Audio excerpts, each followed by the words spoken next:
Thank you, Mr. Mayor. So Mr. Melberg with On Systems, again, our IT services provider, has been working with CTC to provide us a superior telephone service. Currently, we contract with Voyant.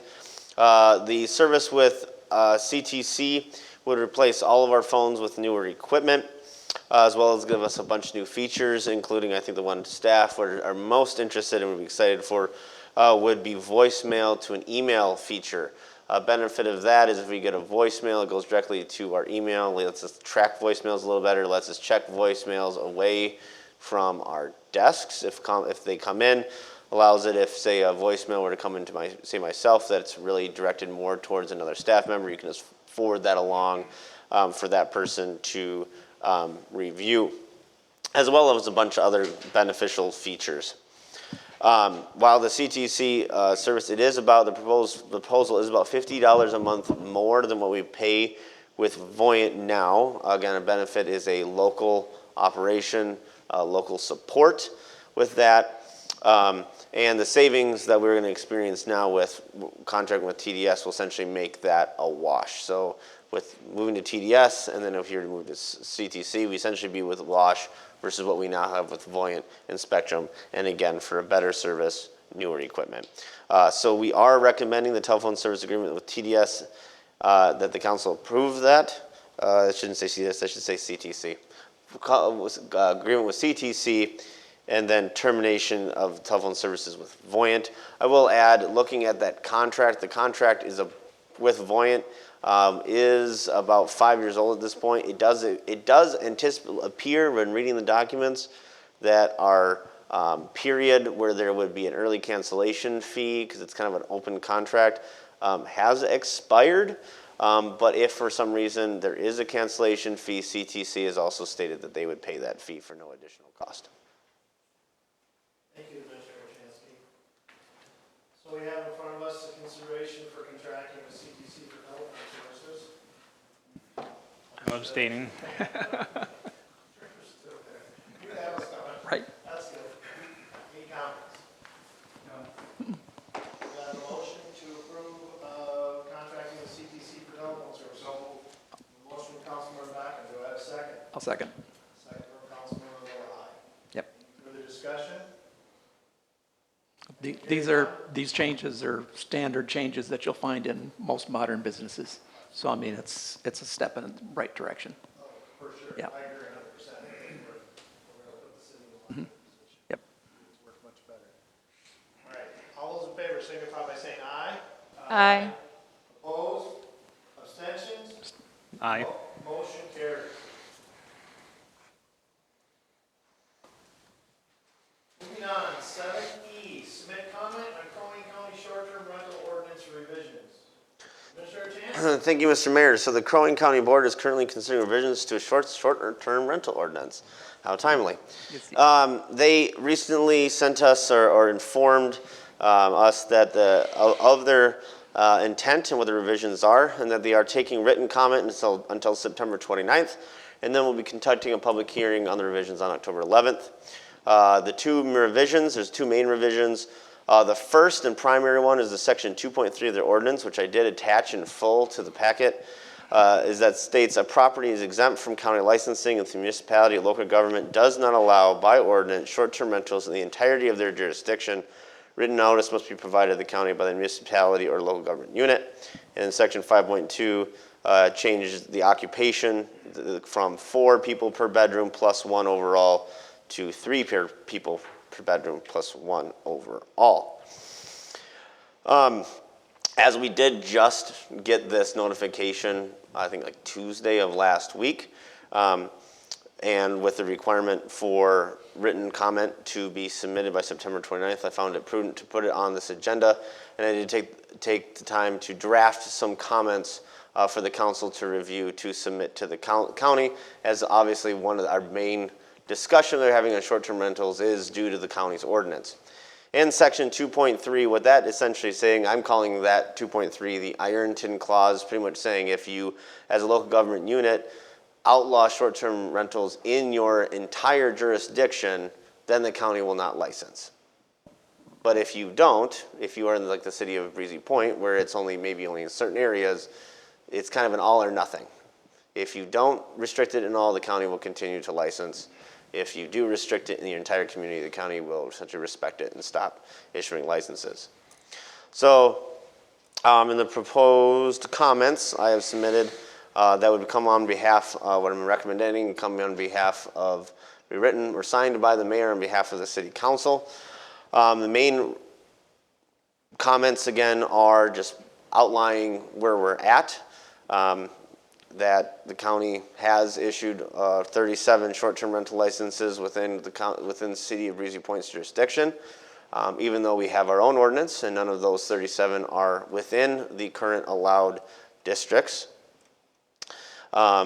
And that, as a result, has had the council and the planning commission staff spending numerous hours considering revisions to our own ordinance to address the issues and concerns that have arisen from the county's imposing itself on the city. And that making a couple recommendations. The first, in essentially section 2.3, revising it to state the language that I've come up with, saying revisions governing or restricting, regulations governing or restricting the location, operation, or licensure of short-term rentals adopted by a municipality, local government unit, whether in part or throughout the entirety of their jurisdiction, shall have supremacy over this ordinance. That essentially is recommending that, hey, county, if a municipality has its own ordinance, respect it, please. Additionally, having some discussion on enforcement of violations. I think as the council saw, when we considered it and I presented to you, their process for enforcing violations is very weak. It's a process of they get a complaint, they send a letter, wait 30 days. If there's no conformity, they send another letter, wait 30 days. If there's no conformity, send another letter, wait 30 days.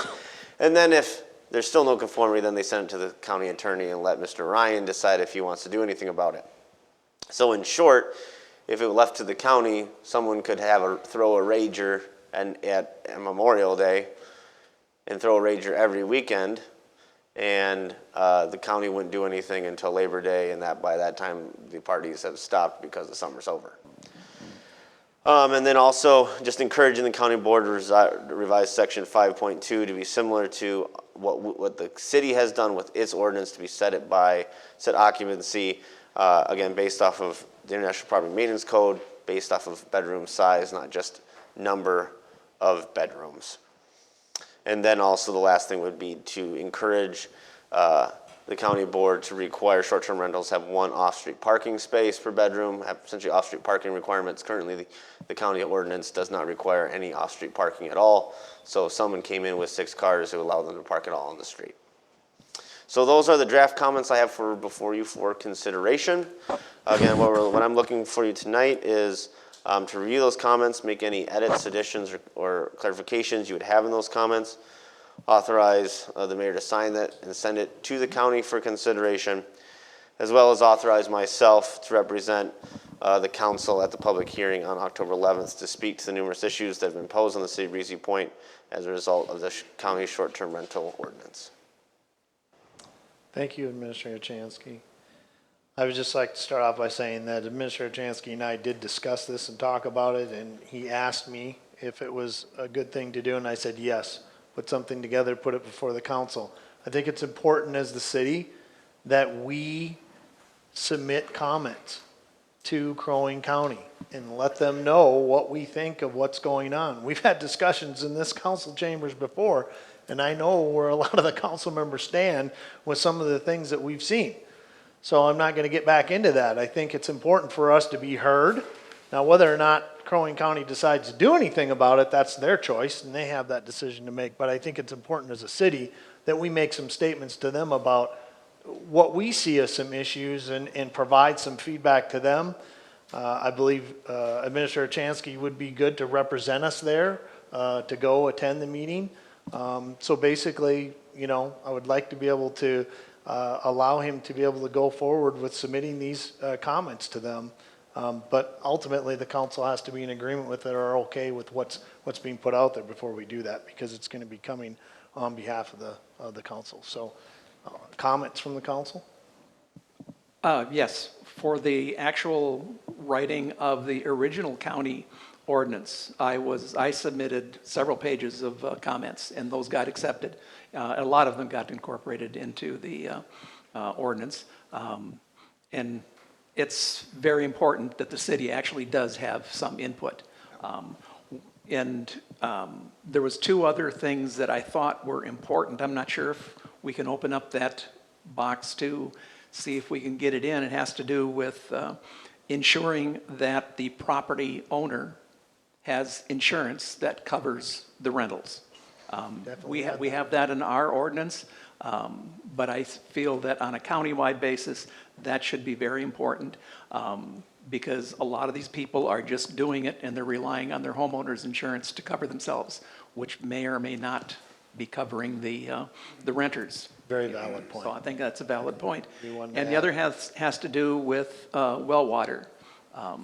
The county ordinance is pretty much silent on well water. I would like to see our language actually incorporated into the county ordinance, because things like an annual test and test every 10 years for arsenic that's actually required by the state statutes, and they're not very strong on identifying that. No, they're not. Both very valid points. I agree 100% that those would be ones that we could add to the comments that Administrator Chansky has put Yeah, together. and I'm glad we're talking about, occupancy and defining the size of the bedrooms and that kind of stuff, because that's important. One other comment will be that if this does go through, we will probably want to revise ours for the room occupancy to be lowered. Yep. I know, that's why I chuckled when I saw this come out, because we just went through this I process. chuckled as well. Councilmember Maroney, any comments? Nothing additional. Okay. No, I'm in favor of it going through. Okay, great, thank you. Councilmember Ball? Oh, yeah, I was just going to say thank you for putting so much time into this. I think it's very well written. I just had one comment on the supremacy language, just the intent of that. Is it that there would be no county licensing if there was a city statute regulating short-term rentals? Is that the intent, or just that if there was something that was conflicting, the cities would control? I just want to be clear on what was the I think the intent. intention with the supremacy clause essentially is if the local government has its own licensing, that the county will defer to the local entity. So is it similar to like the language here where they're revising that if there is no, that the properties would be exempt from the county licensing if the Yes, city they had their won't- own yeah, short-term they rental won't- ordinance? Yeah, Okay. they won't issue. Because that's part of, I think. Okay, I just think yeah. it might be nice to clarify Clarify the, that. yeah. Either use preempt or, use similar language to what they're using, just so it's clear what we want. Valid point. Excellent. Anything else? Nope, I don't have anything else. Councilmember Baca? I'm comfortable up to this point. Okay, excellent. Well, I'd like, if somebody would like to make a motion so that we can make this official, so that Administrator Chansky can move forward with this. I guess I'd make the motion to direct the administrator to incorporate our comments that we have brought forth here into the comments that would go to the county, Perfect. Absolutely. with the letter and then signed by you. Excellent. Okay. Do we have a second on that? I'll Second. second that, but I was going to ask, are we also authorizing Administrator Chansky to represent the city of Breezy Point at the October 11th meeting? Yes. Yes. Okay, second. Thank you. All right. I have a first from Councilmember Lillahei, second from Councilmember Maroney, to move forward with adding additional comments to what's already there, and also authorizing Administrator Chansky to represent the city and the council at the October 11th meeting. Hearing no further discussion, all those in favor signify by saying aye. Aye. Opposed? Abstentions? Motion carries. Moving on, 7F, approval of Fire District 2023 budget. Administrator Chansky. Thank you, Mr. Mayor. So under the new joint powers agreement, creating the the Pequot Lakes Fire District. The annual budget for the fire district shall be approved by both the Pequot Lakes City Council and the Breezy Point City Council, and that it should be done and presented and approved in August and sent to the cities.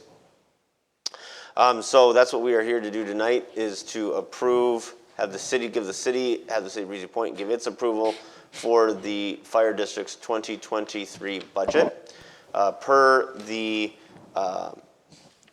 joint powers agreement, if either city does not adopt the budget, a joint council meeting will be called for the councils to figure out, what are the issues and have those issues addressed. We did not have time, or actually, I didn't have time. I was not provided with the full budget prior to the packet going out, so the full budget is before you right now. It has a total expenditure of $271,740 in 2023. And then the City of Breezy Point's contribution would be $122,348.05. Again, that is based off of the calculation that is also in the Joint Powers Agreement that takes into account, including market values and calls, the amount of calls that a municipality has had.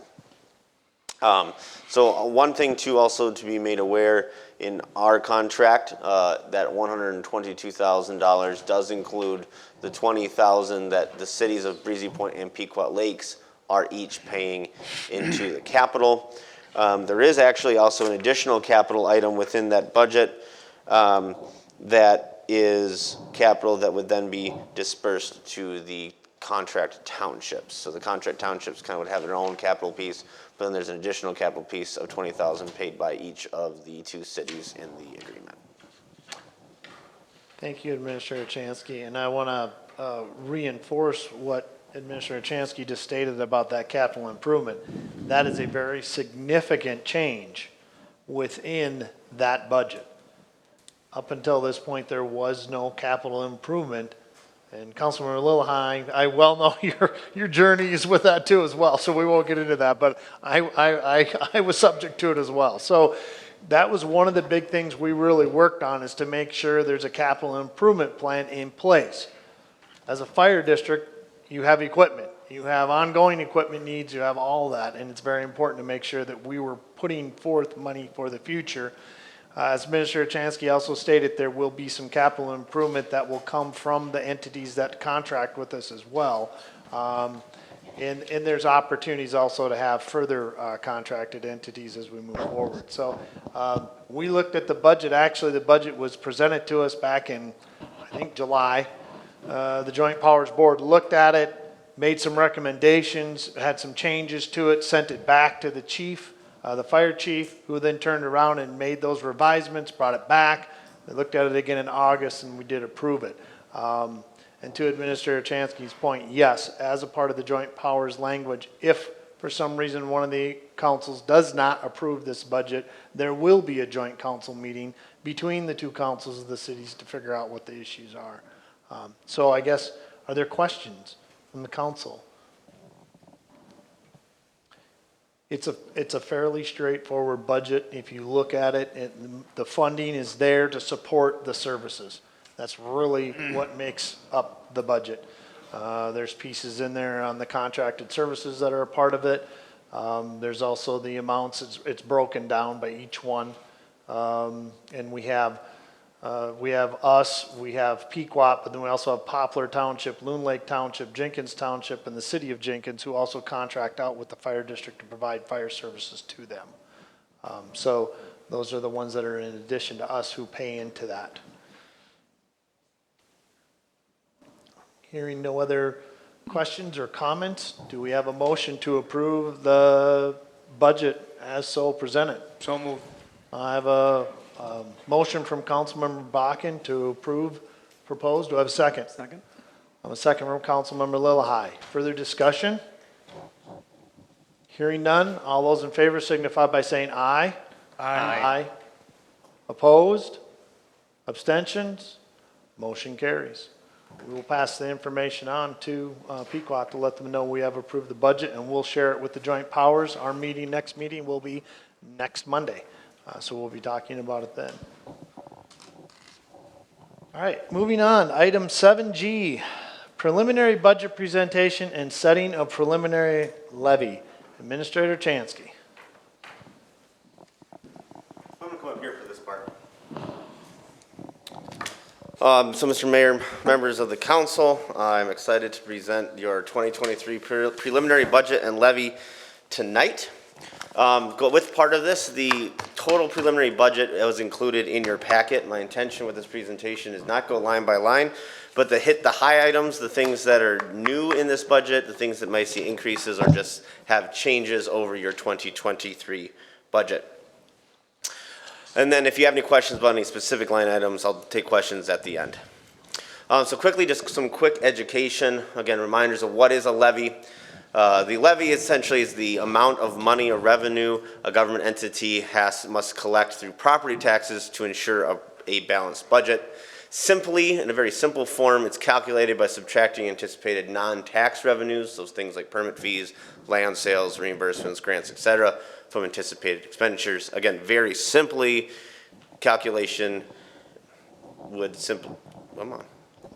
there we go. Would be essentially take your expenditures minus your non-tax revenue, and that's really what your tax levy would need to be. The city does have 4 tax levies that combined make up the city's total tax levy. Those include the general fund, the EDA fund, the cemetery fund, and the debt fund. Oh, come on, you were working just fine yesterday. What is the purpose of the preliminary levy? Minnesota Statute 275.065 does state, notwithstanding any law or charter to the contrary, and on or before September 30, each county, home rule charter, or statutory city, town, and special taxing district, excluding the Metropolitan Council and Metropolitan Mosquito Control Commission, shall certify to the county auditor the proposed property tax levy for taxes payable in the following year. Additionally, the purpose of setting the preliminary levy, you would also set the meeting date or dates and time or times at which the council will discuss the budget and levy and allow public to speak on the proposed budget and levy.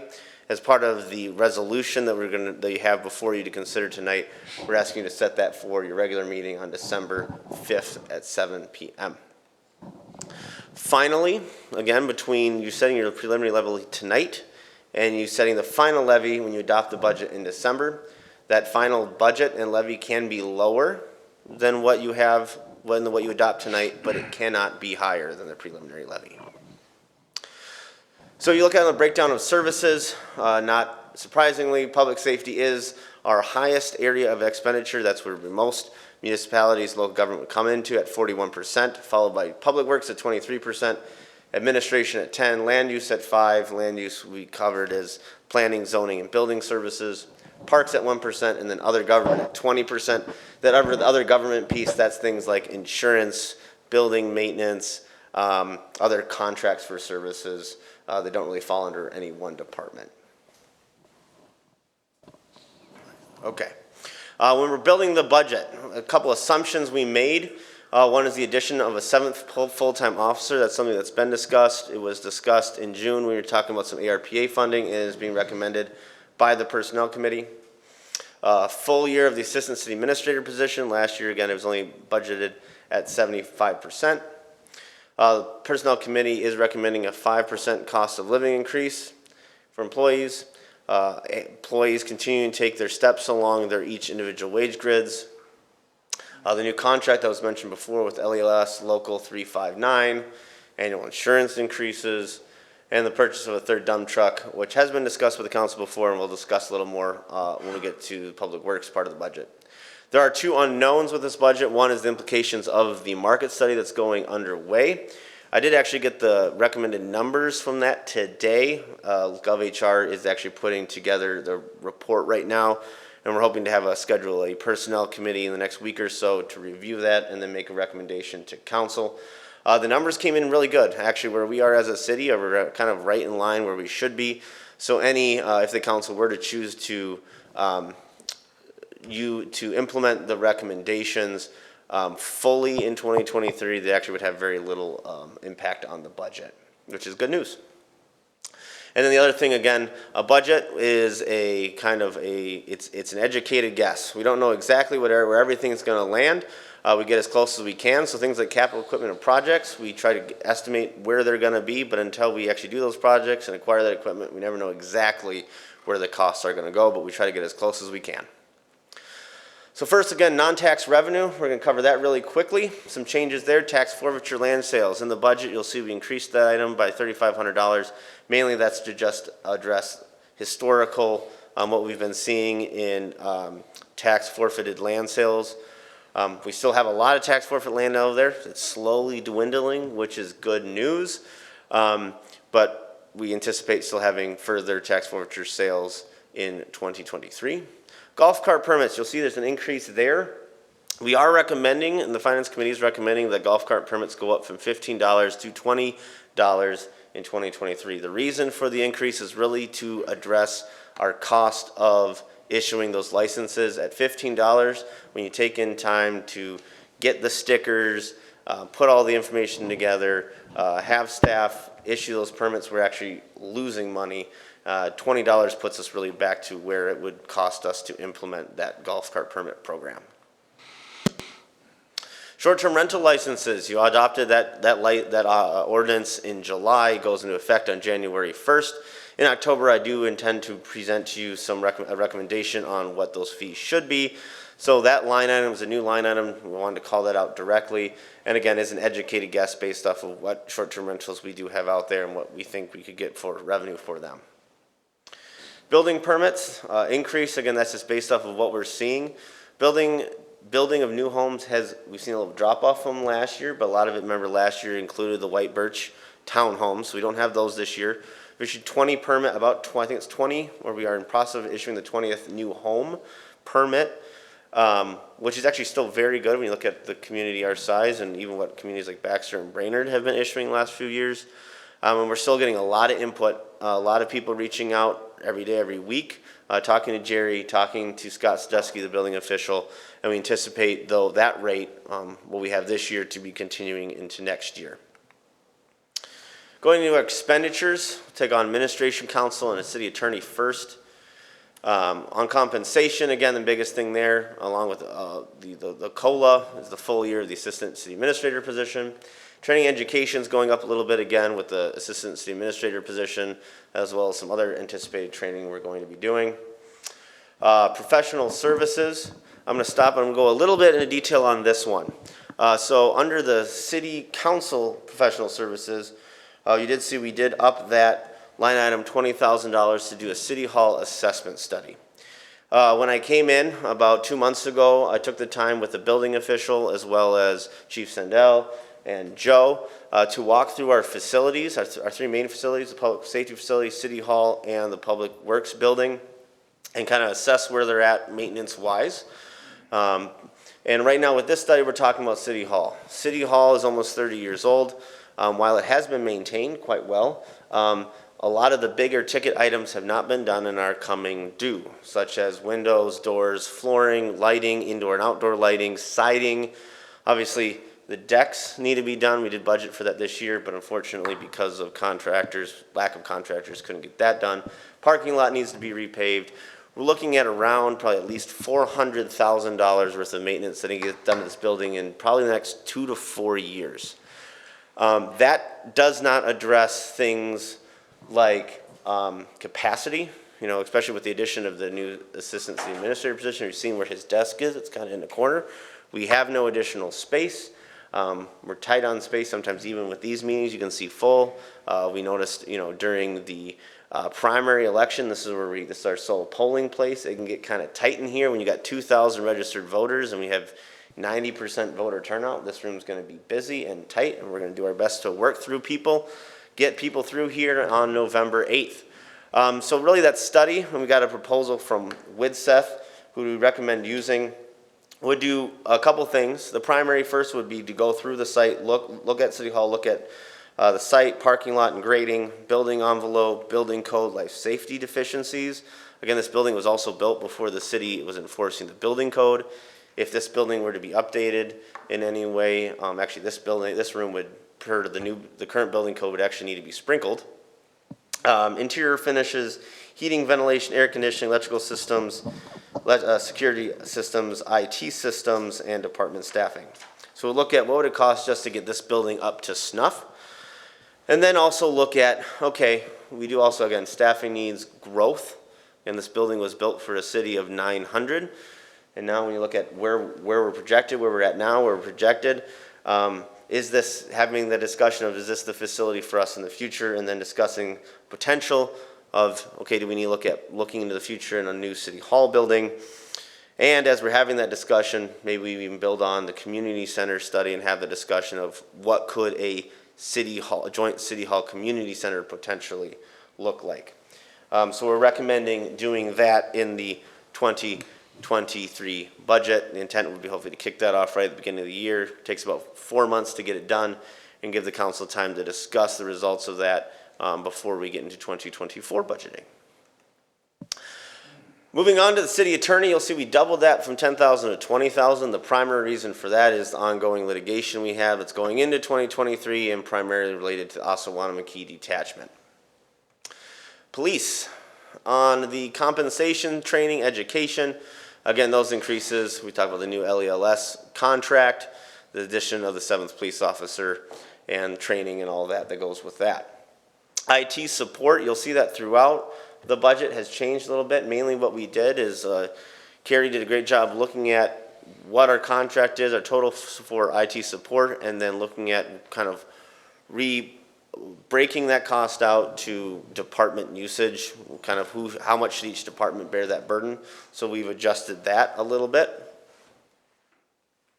Fuel, that's something that I think everyone is feeling. Even from a year ago, we're sitting at about $1 more than we were a year ago when the 2022 budget was set. And even though fuel has plateaued a little bit, we're not necessarily seeing it going down and not necessarily seeing any break anytime soon. So we have increased the fuel budget accordingly. Building maintenance, again, when we walked through the public safety facility, that building is actually in pretty good shape. It's almost 20, but it is almost 20 years old. And again, some of those bigger ticket items will be coming due in the next 5 to 10 years. Or even sooner. Again, you just approve some mud jacking to fix some of the settling issues between the building and the driveway. But we also need to look at things like some gutters should be put on. We like to do next year. Again, mainly that's part of what causing the sinking problem is lack of gutters. Again, windows, flooring, doors, upgrading the access system. So all those things as we're moving forward should start to getting addressed. Don't want to keep kick that can and actually end up having in the position we are with City Hall. So we're recommending increasing that budget over the next number of years so we can get those items taken care of, and the public safety facility can, again, be a good asset to the city for many, many years to come. On their capital items, annual squad replacement, we replace 1 squad a year. I will say if the 7th officer is approved as part of the final budget, we will need an additional squad for that person, but as the council discussed and made a motion in June, that 2nd squad would be paid for through the city's ARPA funds. Body camera and squad cameras, that's something that's been coming for a while. It's been discussed for a while, and I think we're ready to implement that. Recommendation would be to do body cameras and squad cameras simultaneously. The squad cameras are starting to age, and you want the body cameras and squad cameras to be on the same system so they talk to each other. The proposal would be a 5-year contract versus buying them outright. Benefit is one, it's less cost up front. So instead of it's, what are we, 10,000, 18,000 a year, Brian? I can't remember. It's in the budget. Versus, $80,000 up front.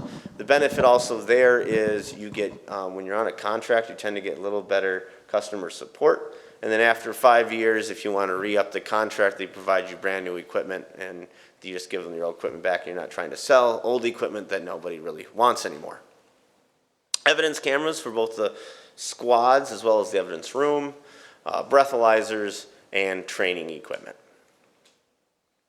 Moving into public works. Compensation there is actually pretty minimal, again, mainly just annual step increases and the COLAs. Fuels, again, we just talked about, those are up, especially when you look at diesel. Diesel's up and diesel's come down a lot, has not come down as much as unleaded has. Road materials, Joe and I talked about that in depth, and we decided that we felt comfortable sticking at the 2022 rate. Unfortunately, we haven't gotten as much done as we wanted to this year. A lot of it just had to do with other things going on. The storms that we had early this summer really put us behind, as well as working with contractors. But we feel comfortable leaving at the current rate we have for 2022 in 2023. Repairs and maintenance, same thing. We're comfortable leaving it flat. IT support, you'll see there wasn't anything in Public Works before, but again, by splitting it across all the departments, we've created a line item for IT support for Public Works.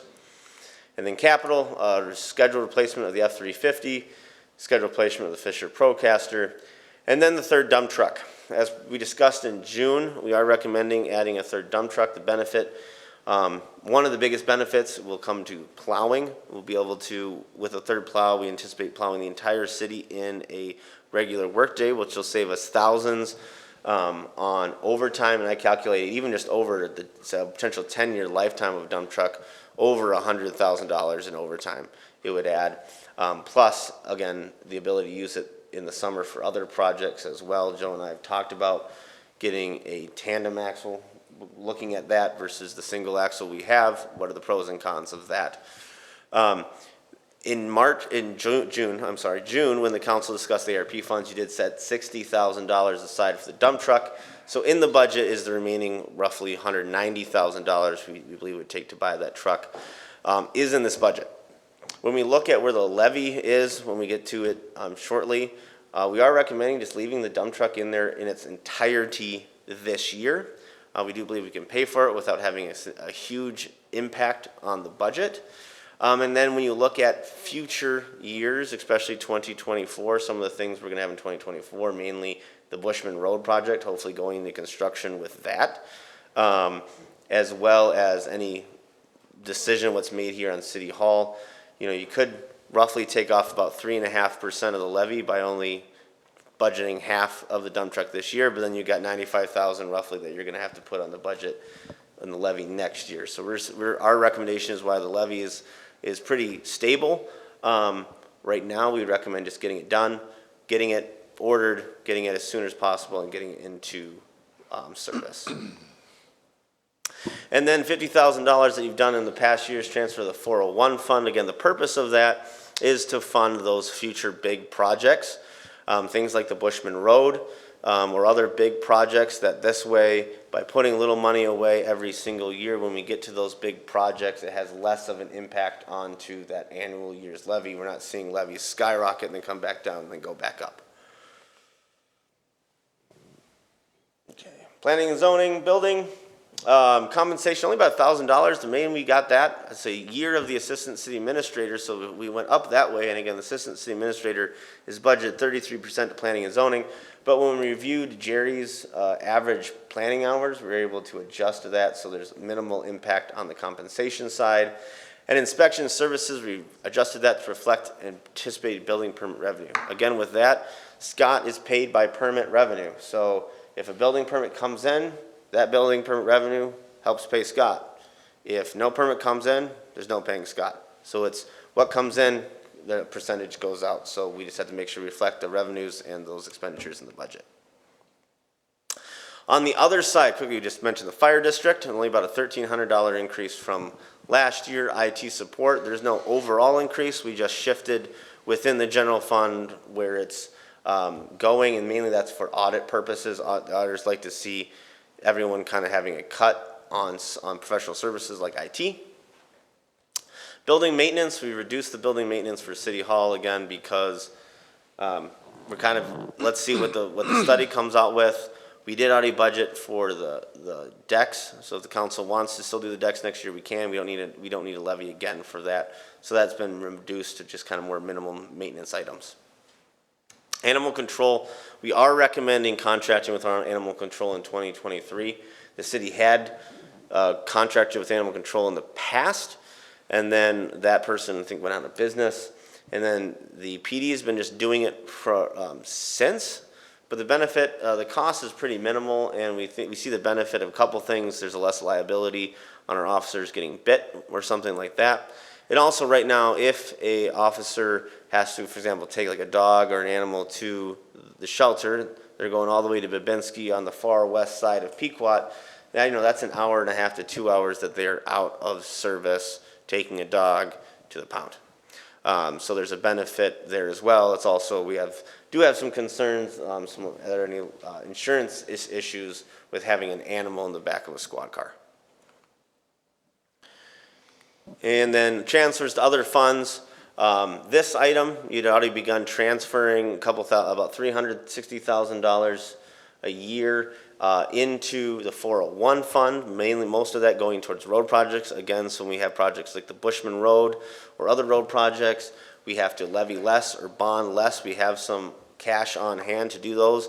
For example, the Bushman Road project's going to come out of the 401 fund. We're hoping to do the intent is to do the design in '23, and we have enough funds in there that we should easily be able to pay for that design in cash. Again, a benefit of putting a little away every single year. Employee liabilities are also in there. The other item that's in there is last year you levied $230,000 in the debt fund to pay off some existing debt. We have transferred that money from the debt levy into the general levy. Our recommendation is to keep that money in the levy. Mainly, again, you've already had it in there, and we know we're going to be likely issuing debt in the next year or two, either for Bushman Road or other projects. So it's easier just to keep that money in there, and then maybe you have to issue less debt later. And when you do issue debt, you've already have a debt payment essentially built in the budget, and we're not increasing the levy to address that debt payment, or we're increasing the levy a small amount. So those are the high-level items on the budget. When we look at the expenditures by fund, general fund, we're looking at a preliminary budget of $3,339,871. The EDA fund at $3,530. Again, that is the contribution to Bladec. The cemetery fund, expenditures of $19,625, and the debt fund of $0, totaling $3,363,026. When we go into those non-tax revenues, again, we're going to subtract those. General fund, we've identified $299,330 in non-tax revenue. EDA fund, $0. Cemetery fund, $18,000, and debt fund, $0, for a total non-tax revenue of $317,330. That gets us to our levies. So, final items. Levies by fund. So the general fund, we're looking to levy $3,040,541. In the EDA fund, the $3,530. In the cemetery fund, $9,000, and the debt fund, $0. And that's something I do want to address really quickly for full transparency. Again, the calculation I said was expenditures minus non-tax revenues generally equals your levy. Well, if you look at the cemetery fund, it's $19,625 minus $18,000. So in theory, you would say, well, David, we only need $1,625 for the levy. However, historically, what the city and the cemetery commission have been doing is levying a little more money per year, not a lot, but a little more, to be putting away for future expenditures. Because one day that the Pelicans Woods Cemetery will be full, and once it is full, it'll stop generating revenue. Per state statute, when you create a cemetery, whether the city creates it or another entity creates it, it must be maintained in perpetuity. So the day that fills up, the city must continue to maintain it. So by putting a little money away every year, allows us in future years to levy less dollars, maybe continuing maintaining a $9,000 levy or something similar, and not having to levy $19,000 for all the expenditures. So combined, we're looking at a levy of $3,053,071 that we're looking for you to consider adopting tonight as your preliminary levy. Over 2022, that is a 10% increase. So with that, Mr. Mayor, members of the council, I'll take any questions you have on your 2023 preliminary budget. I'll open it up to the council. Councilman Maroney, do you want to start or do you want to wait? Well, I can have that choice. You do. You're eventually going to get there. I'll wait. Okay. Councilman Lilley. I fully endorse the budget. I think we've done a really good job in putting it together. I want to compliment the Finance Committee as well as the Administrator for putting this together. This is implementing the pay-as-you-go policy. put money ahead before you spend it so that you don't have to budget for it. You don't have to bond for it. That's the biggest thing. So, Councilmember Bakken? Agreed. Sidebar, the sewer. Where are we as far as? Thank you for bringing that up. So the sewer fund is an enterprise fund, so not considered tonight. However, we are looking at doing a sewer expansion study in 2023 as well. The purpose of that study, which will come before the council, hopefully in October, November to review, and we want to again get, kind of get that rolling at the beginning of the year as well, is looking at our current sewer plant. Once you hit about that 85% capacity mark, you have to start taking the active steps to expanding your plant. We're not quite there yet, mainly doing with the active preemptive work that Joe does, and during the summer of trying to spray off those tanks, those ponds as much as possible. So we're coming in the winter, they start low in the winter, and we have time to build them up when we can't spray. But eventually, as our system, we have more and more connections with a lot of these houses that get built on our sewer system. We're gonna have to look at expanding it. So what we wanna do is, again, get preemptive and look at what is it going to take to expand our ponds. We know we have to do that. So what does those expansions look like? How much is that gonna cost for the next 5+ years when we have to start implementing that and start growing those and building those ponds? Also looking at what would it look like to potentially expand the sewer system throughout the city. Is that something that the city wants to consider? What would that look like? And then the last thing part that would be a rate study. The city hasn't increased its sewer rates in years, and obviously we want to make sure our rates are being competitive and are funding sewer projects, making sure our equipments, our lift stations are being maintained, and paying for things like the expansion of the sewer plant. So that's where we're on the sewer. One more question to Joe, if I may, Mr. Mayor. Yeah. Joe, what are your thoughts on mechanical system? I've had several people talk to me about a mechanical system, which basically cleans the water and the effluent goes. What do you think? What are your thoughts there? Seeing how we have an established pond system, they're cheaper to run. Your biggest drawback is footprint, land. Fortunately, we have the land. It's already purchased. That's right.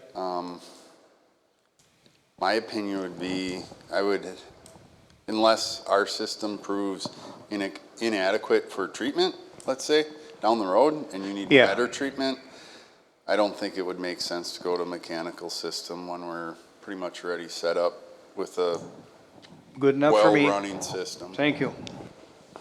And I will just add, Mr. Mayor, as well on that. Again, the sewer fund is an enterprise fund, so it acts as it's self-funding. The sewer fees pay into that fund. No tax levy dollars go into that fund, and we do have the money in that fund. It's a healthy fund to pay for the study that we intend to do in '23. Good? Okay. Councilmember Ball, anything? Nope, just again, great job. Thank you for all the work. I know it took some time, so appreciate it. Councilmember Maroney? One thing I had questions on, but I think they're going to be more brought up later on, will be the city hall study. You estimated 20,000 on that, but we'll see proposals on that in front of us. And then the dump truck full purchase price for this year. Just looking to see if we could put more dollars to cents on that savings. You express it, but just to see that in writing, that's the only thing that kind of caught my attention on that one. Absolutely. I have no further comments except to say that I think the budget is good. I think we're in really good shape in a lot of different ways, the pay-as-you-go and making sure that we're planning for the future. We worked hard as the finance committee with the administrator to make sure we're looking at those different kind of things. We know we have some massive projects coming up in the future here. That's what happens when a city grows. And you have to be thinking about that as you put forward a budget and look into the future as to how do we do that, because we're not getting smaller, we're getting bigger, and we're going to continue to get bigger, and we have to be thinking about all those things. So I want to commend Administrator Chansky on a job well done on the budget. I think he did an outstanding job putting it together, presenting it to the committee. We're able to work through it with him easily, and I think that we're in really good shape moving forward. So with no further comments, I'm looking for a motion to approve the preliminary budget as so given. And moved. Mr. Mayor, just a clarification, what we need to be approved is in your packet is resolutions, I think it's 17-22, and we'll need you to formally approve that resolution, which again would set the preliminary levy at $3,053,071, as well as set the formal budget meeting and public hearing for December 5th. So basically, I'm looking for a motion then to approve Resolution 17-2022, which is a resolution setting the preliminary levy and the budget meeting for the 2023 for the city of Breezy Point. So moved. I have a motion from Councilmember Ball, second from Councilmember Lilhigh. Any further discussion? Hearing none, all those in favor signify by saying aye. Aye. Opposed? Abstentions? Motion carries. Moving on, item 8 in the agenda, administrator updates. Administrator Chansky, do you have any further updates for us? Very quick, Mr. Mayor, just a couple things. The first, again, I think I mentioned, market study update. We're hoping to schedule a personnel committee meeting to address that, as well as some other things in the near future. I did receive a email from Matt Killian, who's the president of the Brainerd Lakes Chamber of Commerce. They will be conducting a candidate forum on October 6th for Breezy Point and Pequot School Board candidates for office. So if you are a candidate for office, they do ask that you reach out to them to register for that event, and that event will be held at 6 p.m. Thursday, October 6th at Eagle View Elementary School. Breezy Point candidates at 6 p.m. and then ISD 186 candidates around 7:15 p.m. The quick update on the assistant city administrator, actually just got in communication with him this evening, kind of an update. He's looking at a September 19th, so a week from this upcoming Monday or 2 weeks from yesterday, he will be starting. So it'll be nice to have Daniel with us starting the 19th. And then last thing, again, going back to the short-term rental issue, I think Councilmember Lilhigh mentioned the Planning Commission will be considering a potential recommendation on what to do with the zoning issue when it comes to short-term rentals at their Planning Commission meeting a week from today, September 13th at 7 p.m. And then that recommendation should be going before the council in October. And that's, Mr. Mayor, all that I have for this evening. Thank you, Administrator Chansky. Moving on to item 9, adjourn. Do I have a motion to adjourn the meeting? So moved. I have a motion from Okay. Councilmember Maroney. I have a second from Councilmember Ball. All those in favor signify by saying aye. Aye. Opposed? Abstentions? Motion carries. This meeting is adjourned.